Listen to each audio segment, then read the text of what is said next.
আল্লাহ রাব্বুল আলামিন কোরআন কারীমের মধ্যে বলেছেন وعلم آدم الأسماء كلها ثم عرضهم على الملائكة فقال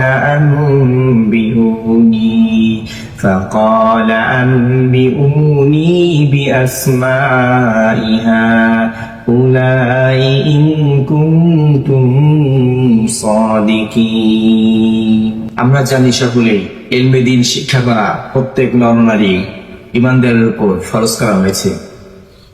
রাসূল সাল্লাল্লাহু আলাইহি ওয়াসাল্লাম বলেছেন, তালাবুল ইলমি ফারিদাতুন আলা কুল্লি মুসলিমিন, যে ইলমে দ্বীন শিক্ষা করা, ইলমে দ্বীন অর্জন করা প্রত্যেকটা নর-নারী ঈমানদারের উপর ফরজ। মানুষ আশরাফুল মাখলুকাত বা সৃষ্টির সেরা যে, এই মানুষের শ্রেষ্ঠত্বের মূল ভিত্তি হলো ইলম। ইলমের ধারায় মানুষকে ফেরেশতাদের থেকে অধিক সম্মানিত করা হয়েছে। ইলমের ধারায় মানুষকে ফেরেশতাদের চেয়ে অধিক মর্যাদা দেওয়া হয়েছে। এই কারণেই আল্লাহ রাব্বুল আলামিন হযরত আদম আলাইহিস সালামকে সৃষ্টি করার পর আল্লাহ রাব্বুল আলামিন সর্বপ্রথম আল্লাহ তাআলা তাকে ইলমে দ্বীনের জ্ঞান অর্জন করালেন, ইলমে দ্বীন শিক্ষা দিলেন। আল্লাহ রাব্বুল আলামিন কোরআন কারীমের মধ্যে বলেছেন وعلم آدم الأسماء كلها ثم عرضهم على الملائكة فقال أنبئوني بأسماء هؤلاء إن كنتم صادقين আল্লাহ রাব্বুল আলামিন বলেন, আর আমি আদমকে সমস্ত কিছুর নাম শিক্ষা দিলাম, সমস্ত ফেরেশতাদের নাম আদম আলাইহিস সালামকে আদমকে আমি শিক্ষা দিলাম। এই আয়াতে কারিমা থেকে আমরা বুঝলাম যে আল্লাহ রাব্বুল আলামিন আদম আলাইহিস সালামকে সৃষ্টি করার পর সর্বপ্রথম আল্লাহ রাব্বুল আলামিন তাকে ইলমে দ্বীনের শিক্ষা দিলেন, ইলমে দ্বীনের জ্ঞান অর্জন করালেন। এরপর আল্লাহ রাব্বুল আলামিন আদম আলাইহিস সালামকে যখন দেখলেন তিনি ইলমে দ্বীন শিক্ষা করে, তিনি ইলমে দ্বীনের জ্ঞান অর্জন করার পর তিনি তার পরীক্ষা 100 নাম্বার পেয়ে আদম আলাইহিস সালাম পাস করেছেন। আল্লাহ রাব্বুল আলামিন আদম আলাইহিস সালামকে ফেরেশতাদের চেয়ে আল্লাহ তাআলা অধিক মর্যাদাবান করে দিলেন। আল্লাহ রাব্বুল আলামিন বলেছেন, ইয়া আদাম উসকুন আনতা ওয়া যাওজুকাল জান্নাতা ওয়া কুলা মিনহা রাগাদান হাইতু শি'তুমা।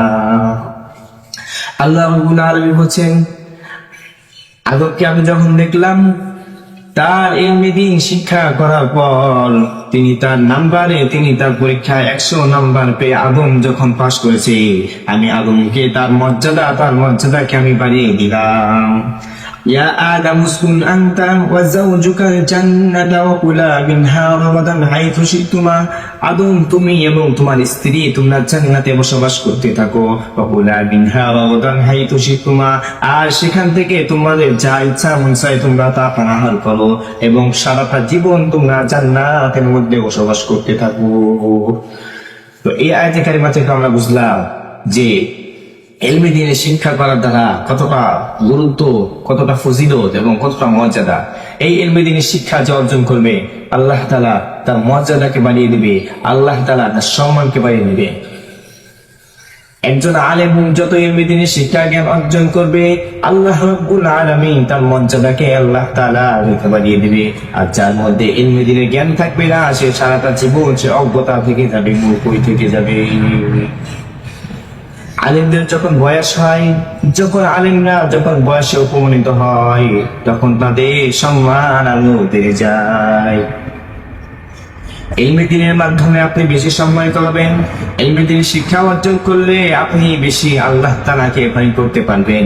এই জন্য আল্লাহ রাব্বুল আলামিন কোরআন কারীমের মধ্যে আল্লাহ তাআলা বলেছেন, ইন্নামা ইয়াখশাল্লাহু মিন ইবাদিল উলামা।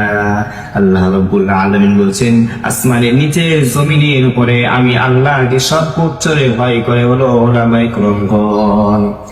এই ইলম আল্লাহ তাআলাকে ভয় করা আপনাকে চিনাবে।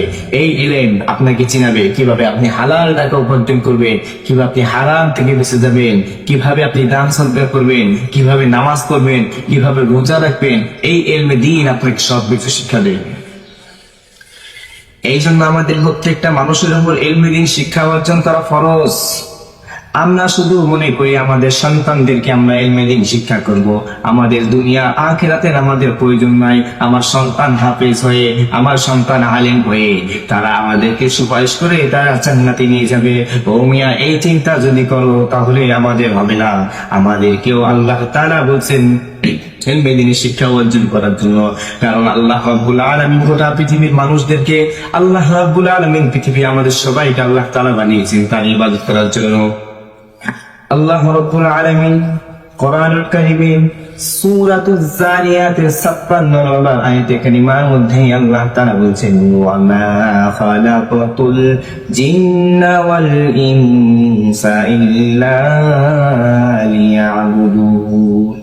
আল্লাহ রাব্বুল আলামিন বলছেন, আমি মানুষ এবং জিন এই দুইটা জাতিকে সৃষ্টি করেছি আমি আল্লাহ তার ইবাদত করার জন্য, শুধু আমার গোলামি করার জন্য, শুধু আমার দাসত্ব করার জন্য।